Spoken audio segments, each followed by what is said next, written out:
Please stay tuned for important disclosure information at the conclusion of this episode. Hi, and welcome to The Long View. I'm Christine Benz, Director of Personal Finance and Retirement Planning for Morningstar. And I'm Jeff Batak, Chief Ratings Officer for Morningstar Research Services. Our guest on the podcast today is Kelli Hueler.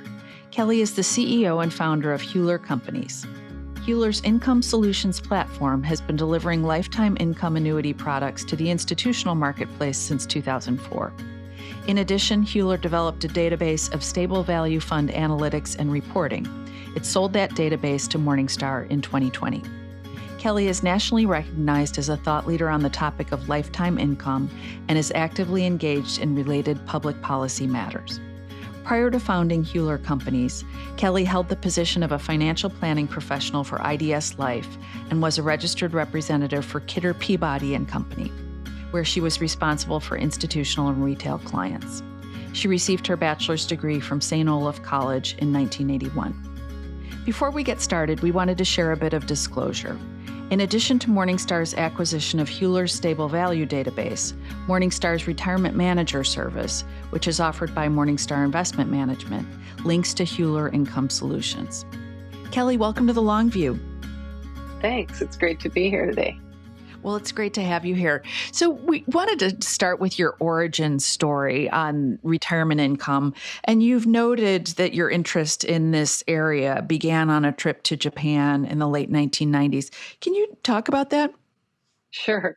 It was a little bit ironic. I was asked to come to Japan to talk about the role that stable value plays in the defined contribution system in the U.S. So I wasn't intending to go there for anything related to lifetime income, but soon found out that there was a reason that I should be very much thinking about it, because what happened was the year I went, there was a group of insurance companies that all wanted to be part of additional discussion outside of the group setting. And I met with them one-on-one to talk about their products and their structures and what they were facing. And interestingly, they were at a point where they had a very significant dilemma, aging population, a healthy population, but also they were at zero interest rates. So they had no way to help supplement income for those that were living off of their savings, no effective way at the time that was a secure and safe option. So we got into a lot of discussion about that. And for the very first time ever, I realized that longevity was going to be the next big risk our defined contribution system was going to face, that we hadn't gotten there yet. But there would eventually be, somewhat of a tsunami of those of us that would be in the baby boomer era retiring without a secure pension. So that's what really started it for us. What led you to conclude that annuities were an important part of the retirement income puzzle? So I think about it this way. We were in the institutional side of the market and worked with large insurers on group annuity contract structures, which were really designed to either mitigate risk and or produce some level of predictable income. And in addition, they all typically had pension funds. And so that people that retired from their organizations had the benefit of these lifetime income, forever sustainable income. That's a pretty big gift in the age we live in. And so when we looked at across the defined contribution system and we're like, look, we don't have a whole host of people that will ever have access to pensions. What can we do to create personal pensions? And the annuity in its stripped down, very streamlined, base capability is exactly that. It's a piece of a retirement portfolio that can be sustained and produce income for life. And from my perspective, I don't know anyone who's nearing at or in retirement that's not thinking about sustainable income. So a related question is, it seems like Social Security has all of the attributes and then some of annuities. And I would guess you would agree that sort of the first stop for people who are eligible for Social Security is to make smart claiming decisions there. But how should people know, and what's the benefit for a person who's in retirement relative to Social Security to add additional annuity income?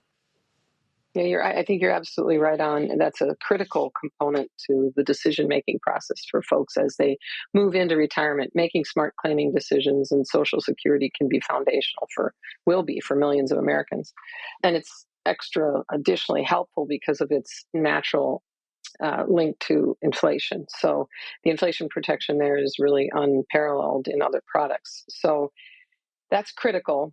And I think the question about do I need additional income really comes down to, we like to think about it in a very simple way. Um, really, what is my baseline income need?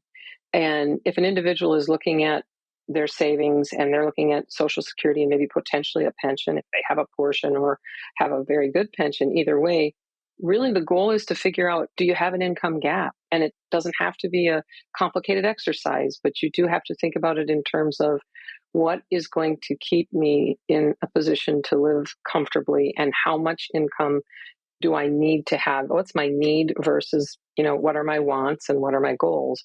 So baseline income need, do I have a gap? And then think about, should I supplement the other sources of income that I have with an annuity or a personal pension? What do you think is the biggest misconception about annuities? This is a great question we struggle with a lot because, in fairness, people have the right to be very skeptical about annuities given how they're packaged and sold in the retail space. Yeah, they're complicated, they're opaque. You can't ever really figure out the fees. Even if you learn some, you don't usually know all. And I think that whole reality has bled over into every time they hear the word annuity. So I think what's important is for people to know annuity is sort of a big catch-all term, and it doesn't really have to apply a lot of the ills of the annuity space. We actually used to say it's like the A word. It's just something that you don't want to say because it evokes all of this emotion about expensive, complicated, scary products. But actually, the purpose of the annuity should be to do one thing, which is to provide sustainable, guaranteed income for life. And if you take out that baseline capability and you look at it, and that's what an annuity vehicle is, it's very different from what people's perceptions are and the reality of what people buy in the retail space. So, in fairness to everybody out there, there's probably very good reason that people feel skeptical and hesitant around when the word annuity is mentioned. What are some of the other reasons that you think consumers tend to be averse to purchasing annuities? I know that there's been a lot of academic research that shows that people are probably under annuitized relative to what they could be doing and how that might help them extract maximal retirement income. But can you talk about the other impediments in addition to the fact that there are just some really poor products out there that have kind of tainted the reputation of annuities? Yeah, I think there's maybe a couple of key things to think about. I think people have heard over and over, it's an irrevocable decision. Once you put your money into an annuity, you can't get it back. You lose all your liquidity, you lose control. Those are very strong words when investors are trying to make decisions for themselves, rather than having the explanation that an annuity, number one, should only be a small portion of your total income strategy, most likely, maybe not at all. It's not for everyone. But I think key things that you hear that turn people away is that lack of control, lack of liquidity, inability to make a different decision. And because it's portrayed that way, people never get the real opportunity to say, well, I'm going to have a whole variety of resources that I'm going to employ during my pay down phase. It's not one product, it will probably be several and should be. So I think people shy away because those realities that when you put your money in and it turns into income, you don't get to have it back. You're transferring risk. You're transferring risk to the insurance company with a portion of your resources to guarantee income for life. But what's not talked about is the fact that that decision should never be made in isolation. It should be made along with looking at your whole savings portfolio.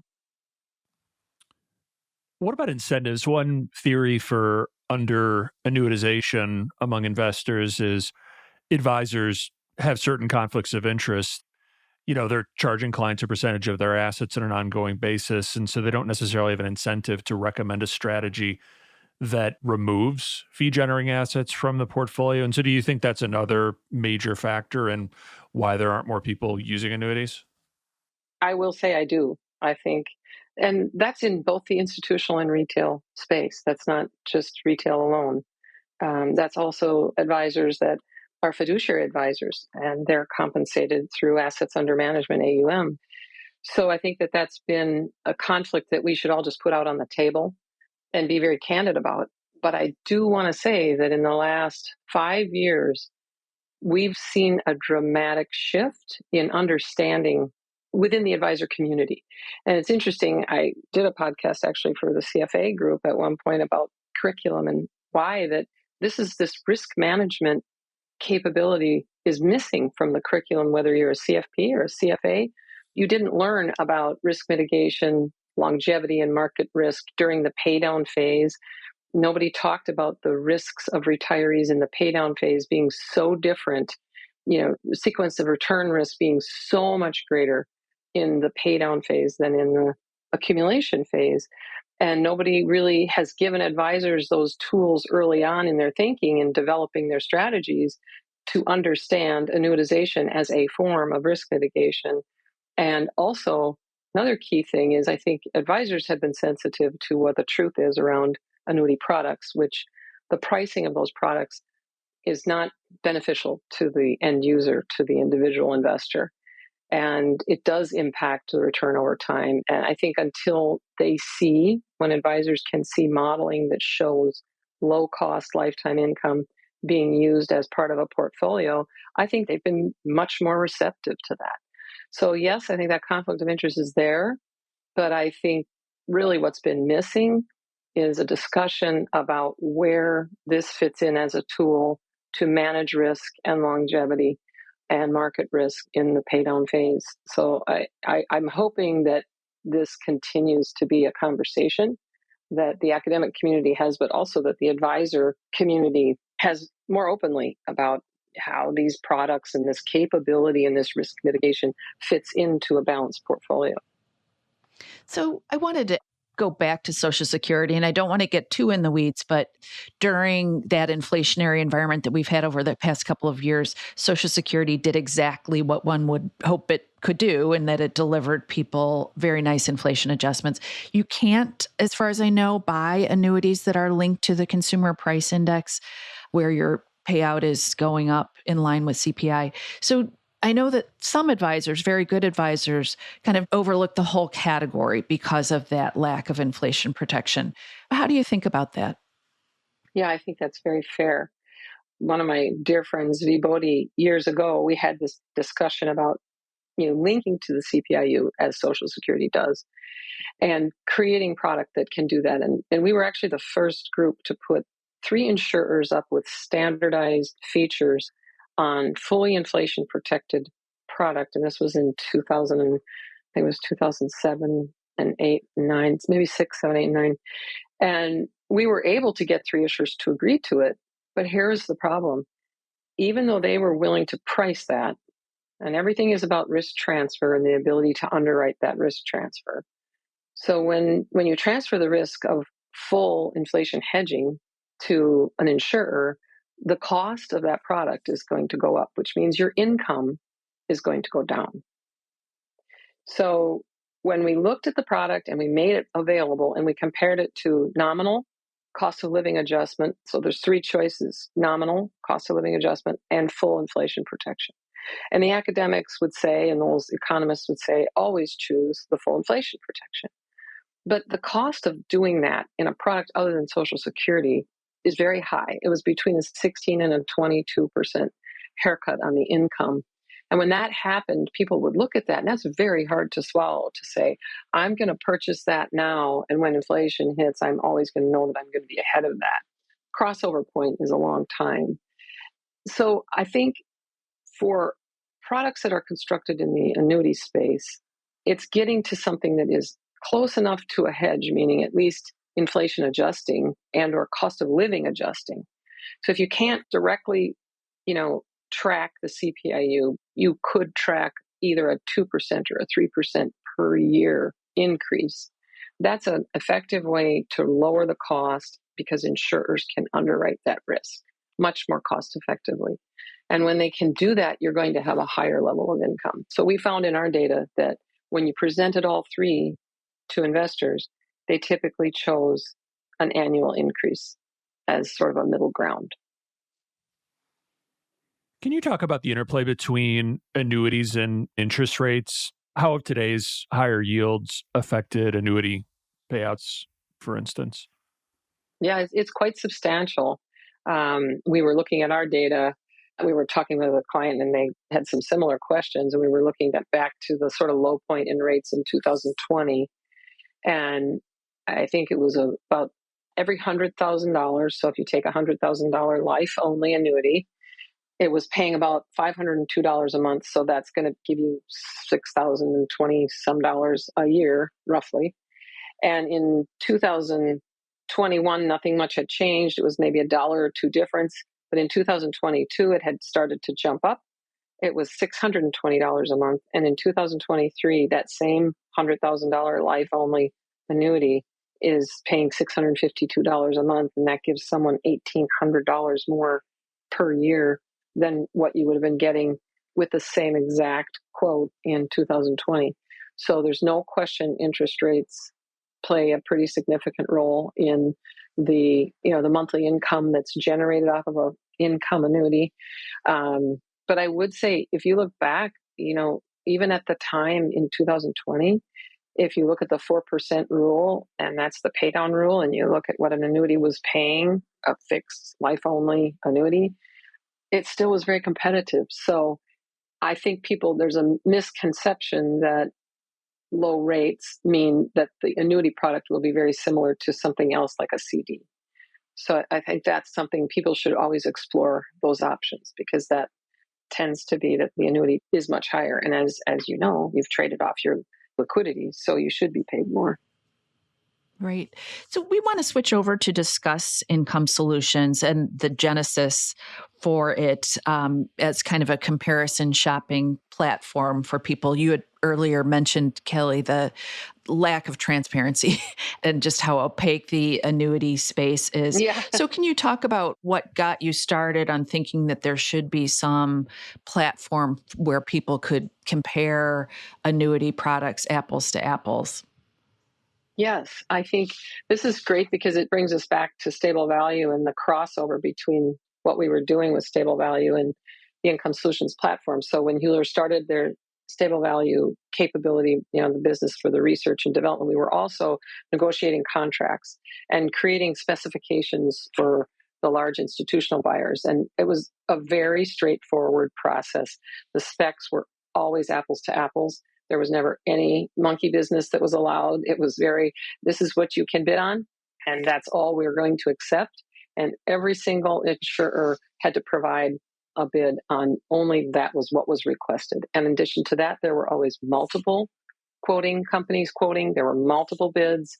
We always had a lot of competition, and it was very transparent. The costs that were willing to be paid were on the table. So when we set about to create a platform for individuals, our goal was to take that institutional purchasing process where we know that the buyers have really all the power and say, we're going to create a very similar process as close as we can get and maybe improve it for the individuals so that they're going to have meaningful competition, full transparency, fee level and feature level specs in essence, because Hueler defines all of that up front and that's done in advance. And then the individual can pick and choose which features they want. But when those quotes go through the system, those insurers can only respond to the quotes that are submitted, and they have to respond only on the features that are requested. There's no marketing. It's a fully transparent process and a system that really delivers the best possible outcome for the quote that's being requested. And it's a live system. So that was the other thing that was just so missing from the whole process in the retail world.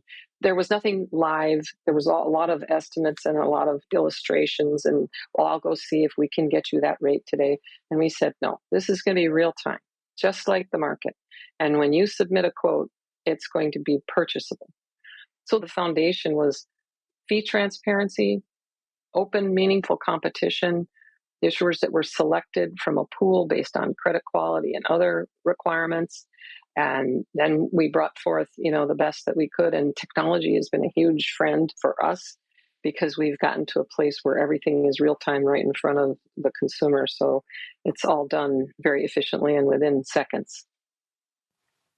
Does Income Solutions, does it just help with the comparison shopping and education aspect of an annuity transaction, or does it take the consumer through to point of purchase, so to speak? So it definitely is heavily weighted towards helping consumers, what we say is to consider annuitization. So to have a process where they can learn about annuitization, they can learn what an annuity is, as simple as that. Or if they've progressed and they have enough knowledge, they can get right into quote comparisons. And it gives everybody the tools that they need to sort of meet them where they are in the process. But it takes them all the way through too, so that if they say, yes, I'm ready to make a purchase, it's all done right there online. Even their application is provided to them online. So the purchasing can occur all in one place. And then, this might be even one of the questions you guys wanted to cover, but I'll throw it out there. But I think having people who are licensed specialists, that they're really their only goal, they're not salespeople, they're not compensated on sales, they're there to shepherd a person through the process if that's what they want, answer a simple question if that's what they need, and really make sure that the participant experience, the individual experience, the investor, that's what it's all about for them. So the folks on our desk, that's all they do.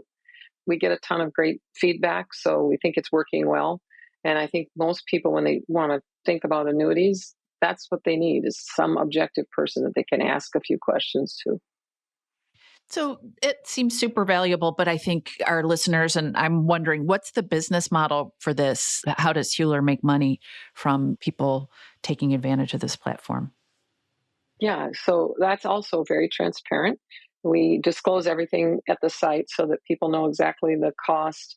But Hueler's business model typically includes the employer or the organization that we partner with paying Hueler part of the cost that it requires, or the costs that are required to maintain the program. So we charge a fee for access to the program and for providing the technology to whoever the partner is, if it's an employer or a partner. And depending upon who that is, typically their participants, if they're a plan sponsor, then access the program. And as the participant moves through, they'll see that a fee of 1% one-time transaction cost is added to every quote that they see. So that's already factored into the quote. And that's the way Hueler is compensated, those two avenues.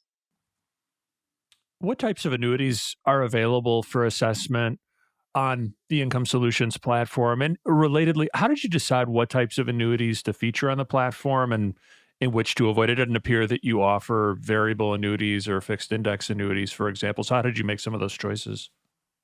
It's really an important question to ask, because our goal was very simple. A goal was to create an income annuity platform that was streamlined and every product was fully comparable. So that's sort of a foundation. The other piece is we really believe that most of the time when people come to us, and if they have access to, especially 401k plans, where their plan sponsor is providing an array of investment options that have been vetted and have very low cost fees associated with them, they have fiduciary oversight, to encourage them to move into an investment product where the margins are substantially higher in order to obtain an annuity feature. We didn't feel that that should be part of our mission. And the other thing is, variable annuities and index products, they serve a great purpose. They can be a great tool, but they're very difficult to compare because they're complex.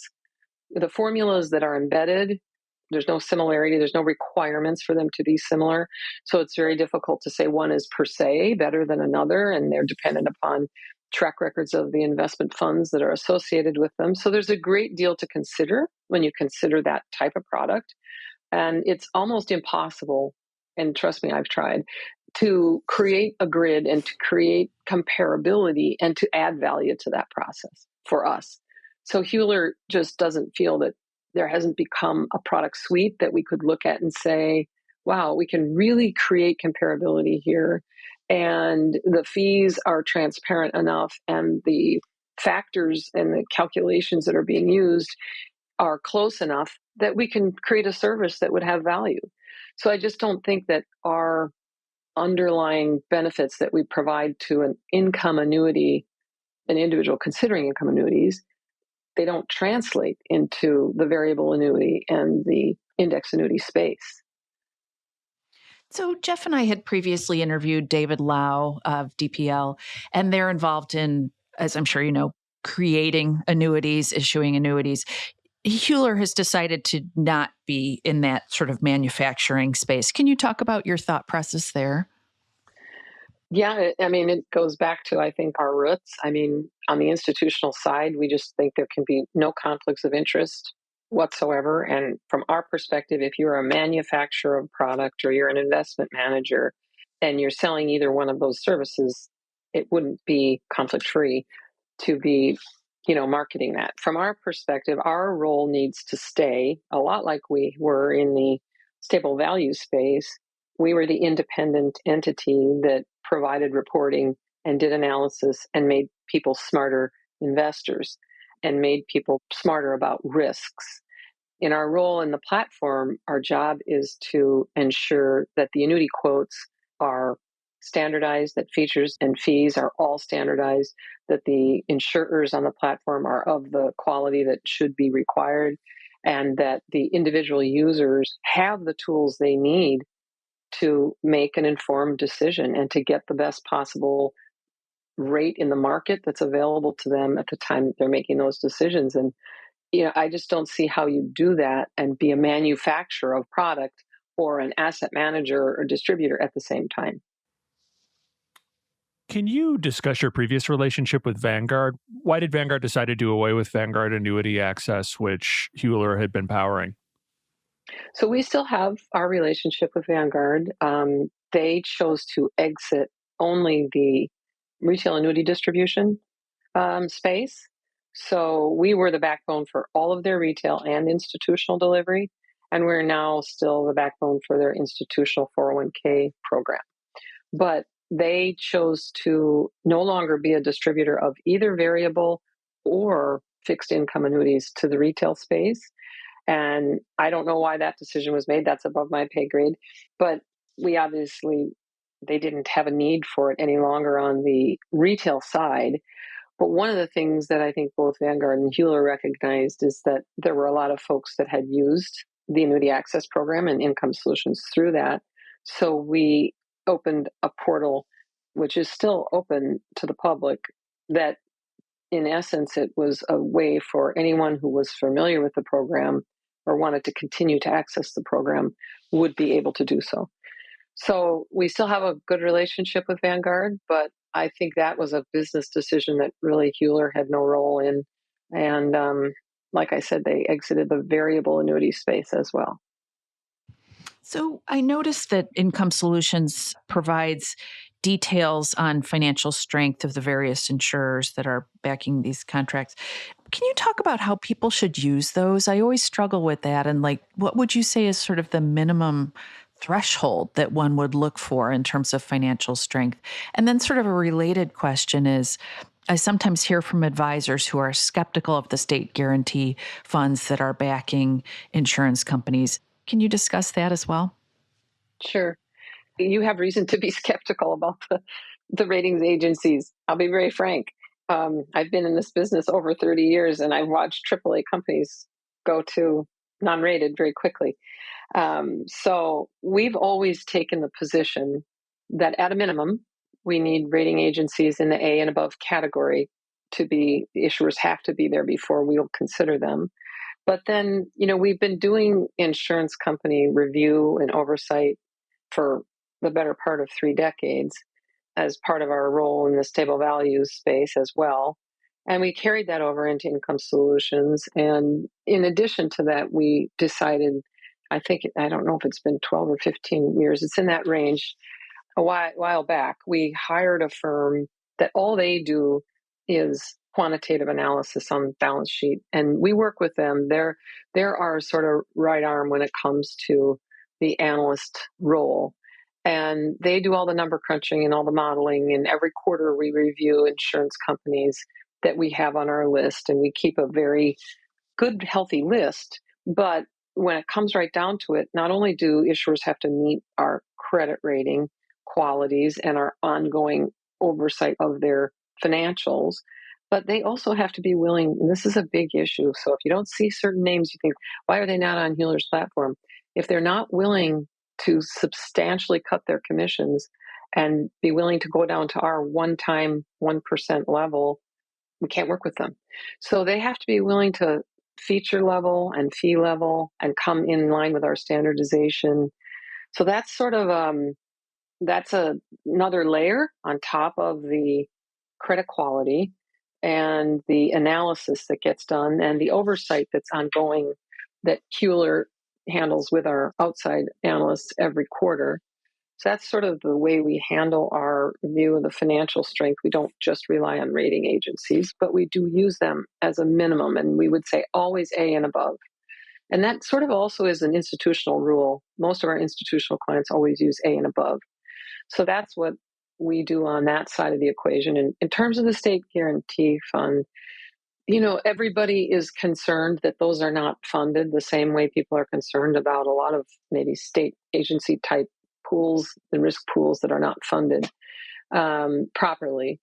But I think there's a couple of things. The state guarantee fund is there for a reason. It is backed by the state, the agencies, but also the entire country has, a state guarantee fund. And the insurers are all also part of what I would say is sort of you think of it is if one insurer goes down and annuitants and or insured are not protected, that's going to infect the entire scope of insurance companies across the country.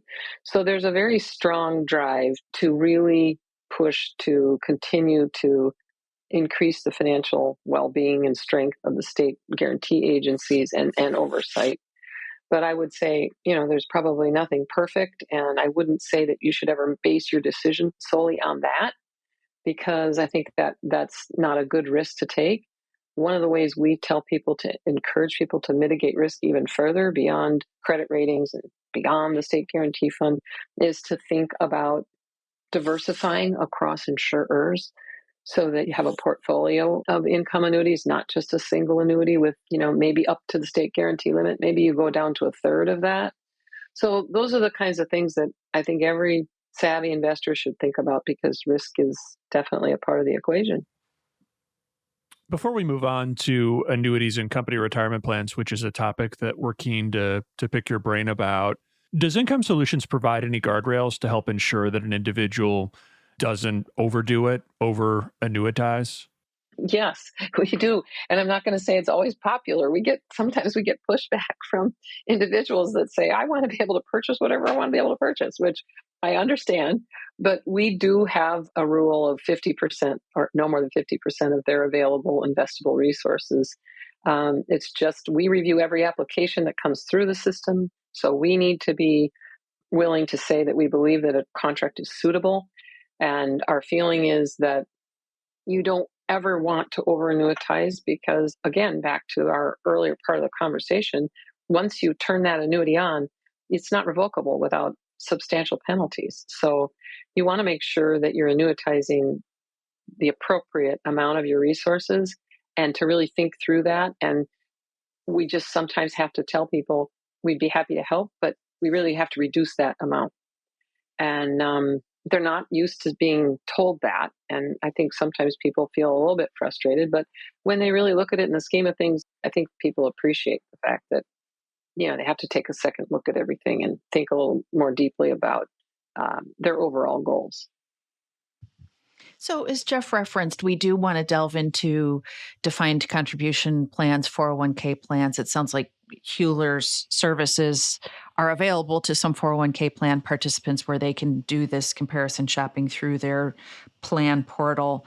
And the Secure Act provided safe harbor for company retirement plans to offer annuities inside the plan. And so I think some people thought, well, the floodgates will be open. We'll start to see more of this.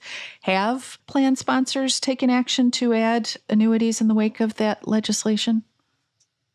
Well, the way I would describe it is there was not a floodgate that opened, but for sure. But one great thing about it has been it inspired plan sponsors to look at the various solutions, to move from, I'll think about that at another time, or we're thinking about it, to really move more towards getting ready to take action and to start doing, really, I think, sincere evaluation of the different types of products and services that they could add to their plan. And, we've been very vocal about the fact that we are agnostic as to whether a plan wants the solution in plan or they want it as a voluntary out of plan option. And we've offered it. We've told all of our clients we'll go either direction. So far, we don't have any plan sponsors that have chosen to transition the program to in plan or to adopt an in plan program. And so I think it's still new, but I think the key issues that plan sponsors have to wrestle with, even though there is a fiduciary safe harbor for selection, they still have concerns about the product structures, like we talked earlier. Some of these in-plan options are very complicated and they have layers of fees. And when you get into complexity and fees, a plan sponsor is they're very judicious about spending money and having participants have to spend money, as well as their participants not understanding, having clarity of what that product is. If they don't feel they can explain it, how in the world would they feel comfortable providing it to a participant? And there's one other kind of real issue that sits out there. It's not talked about a lot, but it is a very real issue for plan sponsors, which is a lot of these programs, again, they focus on the fact that you have the liquidity, you can do whatever you want, you can change your mind. They don't talk about the cost of doing that. And one of the costs can oftentimes be what's called an unrealized benefit. So a person can participate in a program over many years and pay the fees each year and for protections they don't end up using, and the conversion values that they don't end up using down the road if they change their mind. So I think the reality of an unrealized benefit is also a fiduciary concern that's not addressed in the fiduciary safe harbor. So there's still work to be done. And I think it's really positive because it's helped people start giving serious consideration to an in-plan option. And like I say, we're agnostic. We would go either direction depending on what our clients want and need. It seems like we're in the midst of a sea change with respect to plan sponsors hanging on to participants after they've retired. What's driving that, in your opinion? And do you think it's a good development? It was such an interesting question because when we started this, there was kind of the wave. You guys probably remember, it was like everyone wanted, okay, if you're done, if you're retired, out of the plan. Right. And it was just I was like, I don't know, why is that? I used to ask that question all the time. And everybody had reasons. And now I see that sometimes, like anything, the pendulum swings too far. It feels like it came back to a more realistic point of saying, okay, wait a minute. We have all these great employees that, we've helped get this far. Why would we not want them to continue into retirement being able to take advantage of, avail themselves of this capability we have under our umbrella? They've worked for us for 30 years, 20 years, 40 years. I mean, for goodness sakes, why do we not want them there? And oh, by the way, keeping assets in the plan keeps you a competitive provider of the service. If your assets are going to dwindle because you have a whole host of people retiring, you're not going to be able to be as competitive in terms of your overall negotiations in the marketplace. So I think it probably benefits both parties. I thought a lot about it, and it's like, well, I've always wondered why in the world were they hurrying people out the door when people really could have used it. And the worst possible thing is to go out of the plan and buy a bunch of retail products and spend a bunch of money they don't need to spend. Why not stay in the plan?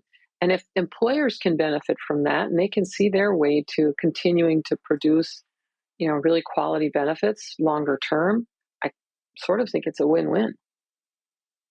So you mentioned that, the pendulum swings back and forth.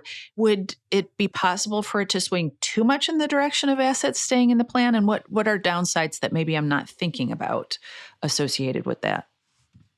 Well, I always think about what individuals, what they have access to. So you're right. Like if they stay in a plan and if they go into retirement and they never check or look or have any assistance or don't avail themselves to any advice, I guess maybe you could say, that's a myopic view and we never really want to be there as an investor.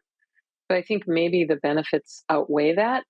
If they're accessing, when I think of the benefit plans of the organizations we work for, is pretty impressive what they can do for their employees and for their retirees. So you would hope that, they continue, if employers continue to be focused on really producing quality benefits at low cost for people. Because we all know fees erode returns and outcomes. I mean, it's just a reality. So if you're going to live 25, 35 years in retirement, keeping your resources in low cost services would make good sense no matter what. The other thing is advice. I mean, if people have access to good advisors and quality advisors, that's what matters at the end of the day. If they have an outside resource that they trust and they can utilize as, outside eyes and ears, and they can say this plan has got their returns or this or that, or that we think you need to make change, well, then they have a trusted source.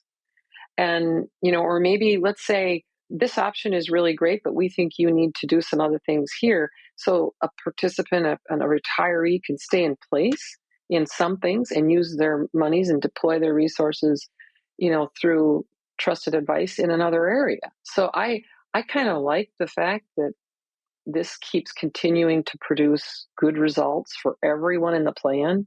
And then, as most folks say, in retirement, they can access good advice resources. That's key. What's your thought on giving participants the opportunity to buy into annuities in the accumulation phase so that they experience a variety of interest rate environments and can maybe effectively dollar cost average into the annuity? Does that seem like a good idea to you? Yes, I'm a huge fan. I think it's a great idea. I think the problem is in the mechanics and the execution. There's no doubt that if you're young and you can start accumulating and you can do that over time and go through interest rate cycles and et cetera, I see that as nothing but positive. I think the problem is in the product structures that so far have come to market, that there's one of two things that seem to always be at issue. One is oftentimes they've been single issuer solutions, and we are huge proponents of choice and competition because we know that drives better outcomes. So when they're a single issuer source, that's a limitation that, fundamentally just doesn't fit with our philosophy. The second issue is when they're complicated and costly over time. If they're not streamlined, if they're low cost and they're streamlined and they're simple and not complicated, so there's not a lot of expense with all the risk transfer and there's not layers, then I think that's where that would be an outstanding product to be developed. I don't see a lot of that right now. I see much more of the other. So I think as an industry, the margins just aren't there the products that Hueler offers, the margins aren't there for a lot of insurers. They want to have higher margin products. But, those that will and come to the table, that's how you produce great results. And I just think the accumulation side, really, there sort of needs to be a fire lit under the providers and manufacturers to come up with a lower cost, more streamlined product suite that plan sponsors could get comfortable with. So if I'm understanding this correctly, it seems like TIA traditional is a good example of what you're talking about. Is that right? That annuity that would allow participants to buy in. Mm-hmm. Yep. Why aren't there more things like that? That it's just a low margin sort of product? Is that what you're saying? Well, I think TIA has a very unique business model. They're a great company. We think what they've done is fantastic, and we love the way they lead people through the process and bring people to the place where annuitization makes sense. So they've done so many things right. I think the problem always is when it's a single issuer solution, competition never comes into play. So pricing is really always up to the insurance entity. And I just think that, again, I have an institutional bias. That's my bias. And we think that has to play a role in the future of those products. And so far, that hasn't come to pass. We don't really see it. But I think TIA is an outstanding example of a successful program. We want to turn to stable value. Before you started Income Solutions, Hueler Companies focused on providing research on stable value funds. Can you simply describe what stable value funds are? Sure. So stable value funds are basically a pool of insurance contracts, and now in today's world, synthetic investment contracts that function that way, that have built-in levels of protection relative to market fluctuations and stability of income. And it's just really, it's kind of like a collective trust fund is the most common terminology around that. And they hold multiple contracts. So again, this exposes my bias. Um, those pools have multiple contracts from multiple providers, and things can be moved, and it's not a static single issuer program. It's a pool of diverse products and providers. So I wanted to ask about stable value. As far as I understand it, as a retail investor, you can't just go out and buy a stable value fund. The only context in which you can own one is through a company retirement plan. What are the roots of that? I sort of remember when the decision was handed down. Gosh, it's Yeah. been a while, but maybe you can talk about why that is. Yeah, this is something that people really struggled with in 2008, around the time that we had real market challenges. A lot of folks had left their stable value fund. They'd left their employer, they'd rolled money out. They wanted to roll their money back into the plan and get into that stable value fund. And, it was very hard to say individuals can't do that. But here's really again, back to the structure and why it's structured for a plan. When you think about the underwriting risk that is involved in a pool, and in a pool of multiple providers, as well as many, many, many individuals. So you could have a pool of thousands of individuals. And as part of that pool, this is one of the things Hueler did when we were providing stable value reporting. We developed what was called a risk assessment, cash flow risk assessment summary.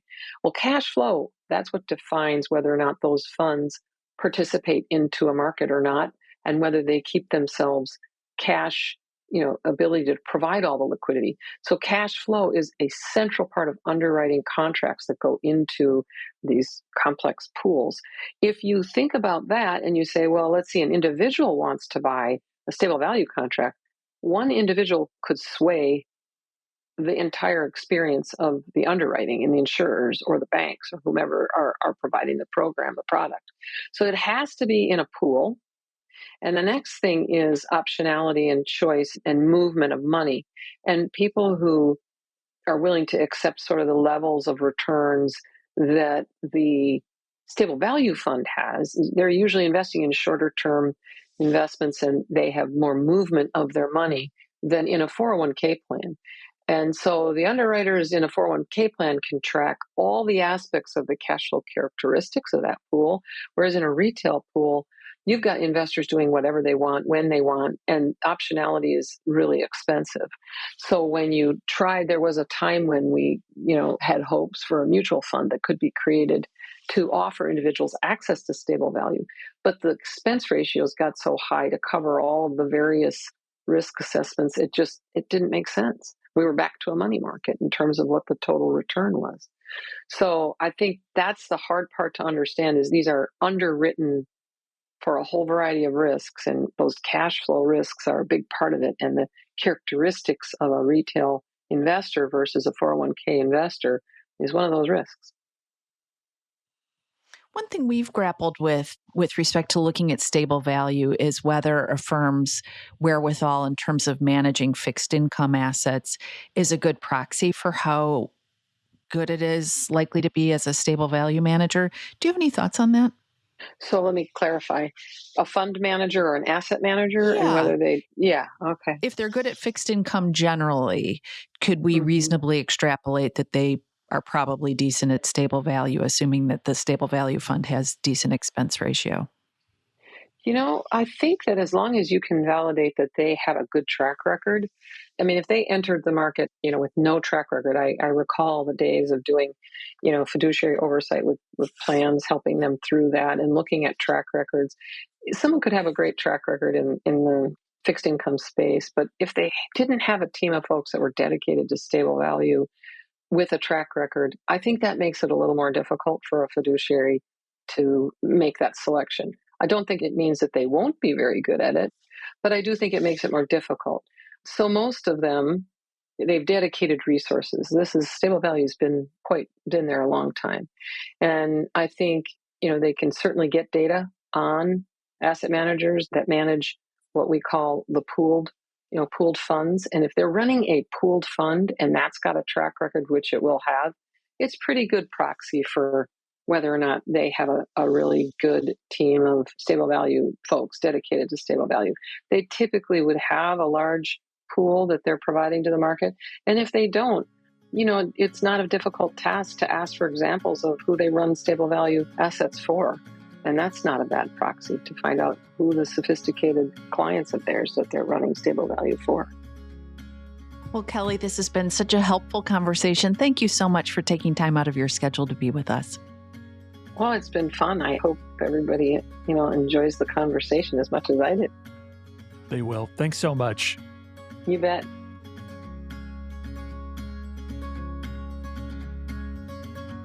Thank you for joining us on The Long View.